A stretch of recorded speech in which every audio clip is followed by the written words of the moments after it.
সংসার সংসার চ্যানেলে স্বাগত। আমরা আজকে মায়ের কথাই বলবো। মা, যার কোনো মায়া বা বন্ধন বলে কিছু নেই, সেই মা মহামায়ায় কি করে রাধুকে নিয়ে মায়ায় আবদ্ধ হয়ে আছেন সংসারে, তার জন্যে তাকে কত কষ্ট ভোগ করতে হচ্ছে, আজকে সেই গল্পই শোনাবো। আজকে আমি আশাপূর্ণা দেবীর মহামায়ার মায়া একটু পড়ে শোনাই, কেননা আশাপূর্ণা দেবী তো বিখ্যাত লেখিকা, আর তার হাতে এই জিনিসটা এত সুন্দর মানে বেরিয়েছে না লেখাটা। আমি একটু আপনাদের পড়ে শোনাই, আমার খুব ভালো লেগেছে নিজের, এই জন্যই আমি আপনাদের পড়ে শোনাচ্ছি। শুরু করি। আশাপূর্ণা দেবী মহামায়ার মায়া। বদ্ধ পাগল মায়ের অর্ধ পাগল এক মেয়ে, তার আবার নাম রাখা হয়েছে রাধারানী। কানা ছেলের নাম পদ্মলোচনার কাকে বলে। মা তার তবু তো সত্যি পাগল, অজ্ঞান, অচৈতন্য। কিন্তু এ মেয়ে যে জ্ঞান থাকতেও অজ্ঞান, চৈতন্য থাকতেও অচৈতন্য। আচার আচরণে সৌষ্ঠবের লেশমাত্র নেই। যেমন অসঙ্গত আবদার, তেমনি অদ্ভুত ব্যবহার। তার কাণ্ড দেখে পাঁচজনে অবাক হয়ে গালে হাত দেয়। মাতৃগর্ভে থাকতে বাপ গিয়েছে মরে। আগেই বলেছি, মায়ের ছোট ভাই ডাক্তারি পড়তো, তখন তার স্ত্রী সরলাবালা গর্ভবতী ছিলেন। তারপরে তো কলেরায় ভাই মারা যায়, আর ভাই বউ পাগল হয়ে যায়। তারই মেয়ে এই রাধারানী। মাতৃগর্ভে থাকতে বাপ গিয়েছে মরে, তদবধি মা হয়েছে পাগলি। পাগলি কখনো হাসে, কখনো কাঁদে, কখনো খামখেয়ালের খেলায় ঘুরে ঘুরে বেড়ায়। হামা টেনে বেড়ানো কচি মেয়েটা ধুলো কাদা মেখে পায়ে পায়ে ঘোরে আর কাঁদে। একদিন এই দৃশ্য চোখে পড়ল জগন্মাতার। ধুলো ছেড়ে কোলে নিলেন মেয়েটাকে। হ্যাঁ, জগন্মাতা তো বটেই, মাতৃরূপে জগদ্ধাত্রী, ধরাতলে অধিষ্ঠাত্রী। চিরদিন অধরা হয়ে থাকলে চলবে কেন? মাঝে মাঝে ধরাতলে এসে অধিষ্ঠান না হলে যে ধরণী রসাতলে যেতে বসে। জমিদার মশাই 12 মাস শহরে থাকলে কি দেশ গায়ের জমিদারি রক্ষা হয়? মাঝে মাঝে মহল দেখতে আসতে হয়। দেখতে হয় কে খাজনা দিচ্ছে আর কে ফাঁকি দিচ্ছে। দেখতে হয় ক্ষমতামত্ত নায়েব গোমস্তারা প্রজা পালন করছে না শুধুই প্রজা শাসন করছে। খোঁজ দিতে হয় সাধুরা উৎপীড়িত আর অসাধুরা বর্ধিত হচ্ছে কিনা। না দেখলে যে আত্মের আত্মনাদে রাজ্য থরথর করে ওঠে। জমিদারকে যদি বছরে বছরে আসতে হয়, তো অবতারকে তো আসতে হয় যুগে যুগে।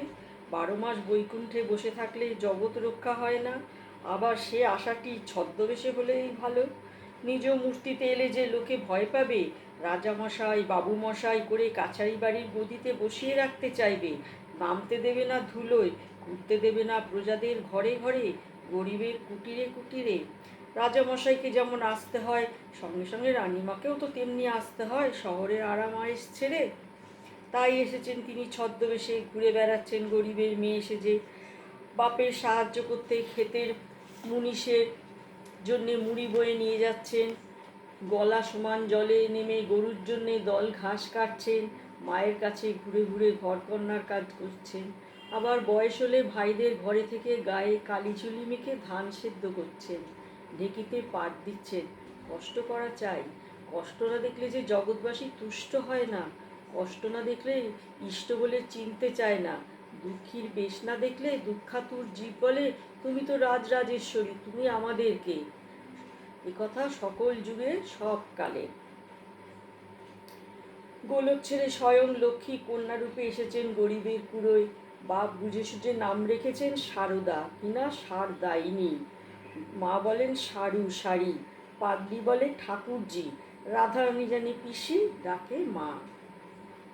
জগন্মাতা যে পিসির মূর্তি ধরে ধুলো ঝেড়ে কোলে তুলে নিয়েছেন অসহায় শিশুকে, টেনে নিয়েছেন আপনার উদার স্নেহের বক্ষপুটে। অমন অসহায় হয়ে কেঁদে বেড়ালে তার চোখ না পড়ে যাবে কোথায়? ধুলো ঝেড়ে কোলে টেনে না নিয়ে স্থির থাকবার সাধ্য কি তার? মায়ে খেদানো বাপ হারানো ভাইজি আশ্রয় পেলে পিসির কোলে। পিসি আদর করে নাম দিয়েছে রাধারানী। রাধারানী বড় হয়ে ওঠে, কিন্তু স্বাভাবিক হয় না। কে জানে তার মস্তিষ্কের কোটরে কোটরে কোথায় সঞ্চিত হয়ে আছে জন্মদাত্রী মায়ের বিকৃত বুদ্ধির বীজ। মায়ের পাগলামো হয়তো মেয়েও পেয়েছে। সেই বিকৃতি তার প্রকৃতিকে করে তুলেছে পেয়ারা। সে তার এই অসীম স্নেহশালিনী স্বয়ং ভগবতী স্বরূপিণী পালয়িত্রী জননীকে অশেষ প্রকারে জ্বালাতন করে, মারে, গাল দেয়, চুল টেনে ছেড়ে বলে তুই। রাগ হলেই বলে মরণ নেই তোর, মুখে আগুন, মর না, এক্ষুনি মর। পাঁচজনে অবাক হয়ে গালে হাত দেবে না। স্কুলে ভর্তি করে দিয়েছেন পিসি, যদি মেয়ে সুবুদ্ধি হয়। বলে লেখাপড়াটি শেখা চাই বই কি, লেখাপড়া না শিখলে মানুষ হবে কেমন করে। বলে মেয়ে মানুষেরও লেখাপড়া শেখা দরকার, অন্ধকারে অনেক দোষ। 100 বছর আগে কুসংস্কারের কুয়াশা তার বিচার বুদ্ধিকে আচ্ছন্ন করে রাখেনি, তখন মেয়েরা পড়াশুনোই করতে পারত না, তাকেও করতে দেওয়া হয়নি। কিন্তু তিনি সাতটি বুঝেছিলেন, সারদা না।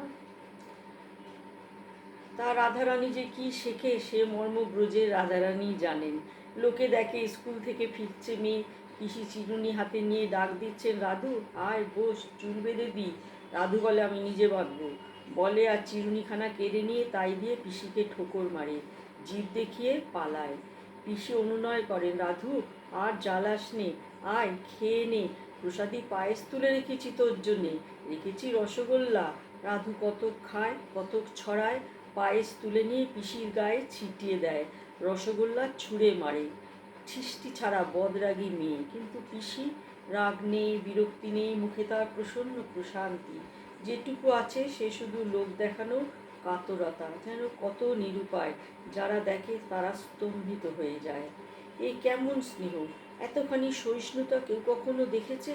ঘরে থাকা পিসি ভাইপো ভাইজিকে মানুষ করেছে। বাঙালির সংসারে এ দৃষ্টান্ত কি বিরল? ঘরে ঘরেই তো আছে। আগে তো আরোই ছিল, কুলীনের মেয়ের যুগে, বাল্যবিধবার যুগে।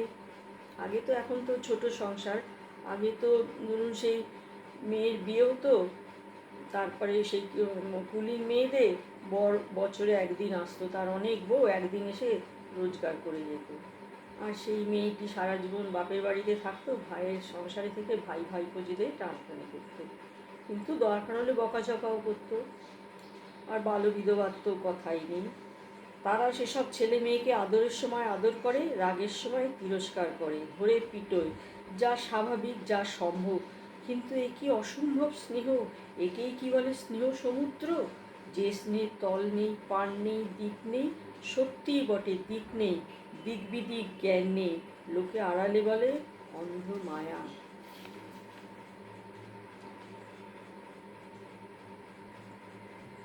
স্বয়ং ভগবানকেই বা কি না বলেছে।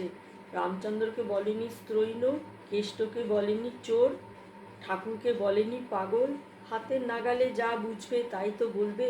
অন্ধের হস্তি দর্শন আর কি। কেউ বলে হাতিটা অন্ধ, চোখে দেখে না, গায়ে হাত দিয়ে, কেউ বলে হাতিটা থামের মতো, কেউ বলে দূর দূর আমি দেখিছি দড়ির মতো। ওই রকম বুঝিয়েই রাখা।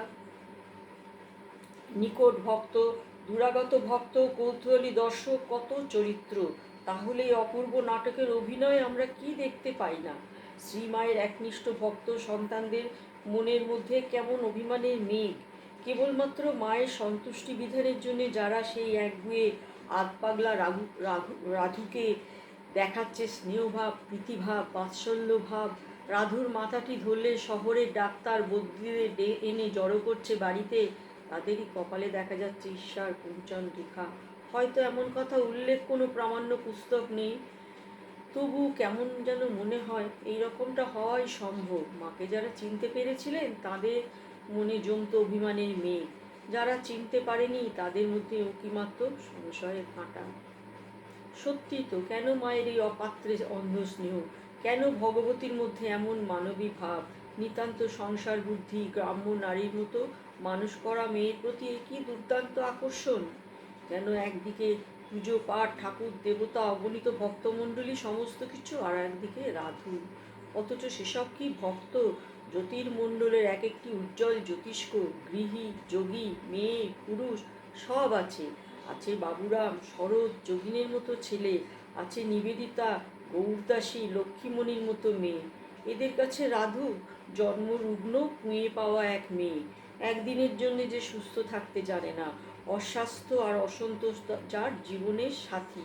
লীলাময়ীর লীলা বোঝা ভার, রাধুর চিকিৎসার জন্য এলো কত চিকিৎসক, রকমারি ওষুধ পথ্য, ইষ্টের নিষ্ঠার সেবা করেন সারদামণি।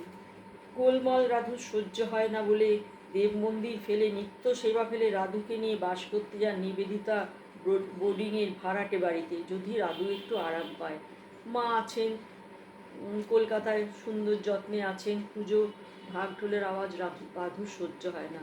সেই বেলুড় ছেড়ে মা চলে গেলেন নিবেদিতার হোস্টেলে, ওখানে একটু নিরিবিলিতে যদি রাধু ভালো থাকে। তবু হয় না। মেয়ে নিয়ে ছোটেন কোয়ালপাড়া কাঁটা গাছের জঙ্গলে, কারণ জায়গাটি রাধুর পছন্দ। রাধু আর রাধুর মা এই দুই পাগলকে নিয়ে রাজরাজেশ্বরী সেই জঙ্গলের বাড়িতে বাস করতেন যেন সেবিকার বেশে। তবু রাধুর মন ওঠে না, ঝগড়া করে, গালমন্দ করে, সঙ্গে সায় দেয় তার পাগলি মা। রাগ হলে চেলা কাঠ নিয়ে তেড়ে আসে, বলে তুই তো আমার রাধুকে বশ করতে আফিং খাইয়ে খাইয়ে পঙ্গু করে রেখেছ। তুমিই তো আমার রাধুকে বশ করতে আফিং খাইয়ে খাইয়ে পঙ্গু করে রেখেছ। আমার নাতিকে, আমার মেয়েকে আমার একটু কাছে পর্যন্ত আসতে দাও না। অভিযুক্ত আসামি উত্তর করে, নিয়ে যা না তোর মেয়েকে, ওই তো পড়ে আছে। আমি তোর মেয়ে নাতিকে তো লুকিয়ে রেখেছি নাকি? আসলে তখন রাধুর আবার বিয়েও হয়েছে, বাচ্চা হয়েছে পরের দিকে। এহেন কথায় পাগলির পাগলামির চরমে ওঠে, সে আরও তেড়ে যায়। মা তখন নেহাত ভয়ার্ত জীবের মতো চিৎকার করে ওঠেন, ওগো কে আছো দেখো, পাগলি আমায় মেরে ফেললে। যে সামনে থাকে সে ছুটে এসে রক্ষা করে, তিরস্কার করে পাগলিকে, তারায় রক্ষা করে জগৎ রক্ষয়িত্রীকে। রোগের জন্য রাধু আফিং ধরেছিল, ওষুধ দাঁড়িয়েছে নেশায়, সে এসে আফিংয়ের জন্য জিদ করে। রাধুকে তখন তো এসব ছিল, আফিং খাওয়ানো, তো খুব অসুস্থ হয়ে থাকতো, কিন্তু রাধু সেই সময় বাচ্চা হওয়ার পরে উঠে দাঁড়াতো না, মাকেই সব কিছু করে দিতে হতো। রাধু চিরস্নেহময়ী রোগের জন্য রাধু আফিং ধরেছিল, ওষুধ দাঁড়িয়েছে নেশায়, সে এসে আফিংয়ের জন্য জিদ করে। চিরস্নেহময়ী উত্তপ্ত হয়ে ওঠেন, বলেন, আর কেন রাধু, এবার উঠে দাঁড়া না, তোর জন্য যে আমার ধর্মকর্ম জপ তপ চুলোয় গেল। রাধু সামনের তরকারি ঝুড়ি থেকে হাতের কাছে যা পায় একটা তুলে নিয়ে ছুঁড়ে মারে, যন্ত্রণায় পিঠ বেঁকে যায়। মা ঠাকুরের চিত্রপটের দিকে চেয়ে বলে, ঠাকুর ওর অপরাধ নিও না, ও অবোধ। যে যেমন আর একদিন আর এক মহামানব বলেছিলেন, হে ঈশ্বর, এদের ক্ষমা করো, এরা জানে না এরা কি করছে। কিন্তু সত্যিই তো রাধুর বাড়া অবদার কে আছে? আর সকলের মনে কখনো বিশ্বাস, কখনো সংশয়, রাধুর মনে অজ্ঞানের চির নিশ্চয়তা। রাধুকে নিশ্চিন্ত না রাখলে চলবে কেন? রাধুই যে আবরণ। রাধুর জন্যে ধর্ম কর্ম জপ তপ চুলোয় গেল। এ কথাটা সাড়ম্বরে ঘোষণা করতে হবে যে, আর্ত মানুষের মতো আক্ষেপ করে কাতরোক্তি করতে হবে, জ্বলে পুড়ে মোলাম মা, জ্বলে পুড়ে মোলাম। রাধিয়া রাধির মাছ জ্বালায় আত্মঘাতী হতে ইচ্ছে হয় আমার। কবে হয়তো বা কাঁটা শুদ্ধ বেলপাতা শিবের মাথায় দিয়েছি, তাই আমার কণ্টক হয়েছে। বুঝুন অবস্থা। এবার একটু মায়ের বাণী থেকে পড়ি। ঈশ্বরের ইচ্ছে ছাড়া কিছুই হবার সাধ্য নেই, তৃণটিও নড়ে না। যখন জীবের সুসময় আসে তখন ধ্যান চিন্তা আসে, কুসময় কুপ্রবৃত্তি, কুযোগাযোগ হয়। তার যেমন ইচ্ছা তেমনি কালে সব আসে, তিনি তার ভেতর দিয়ে কার্য করেন। আজ এই পর্যন্ত, নমস্কার। আমার চ্যানেল দেখতে থাকুন।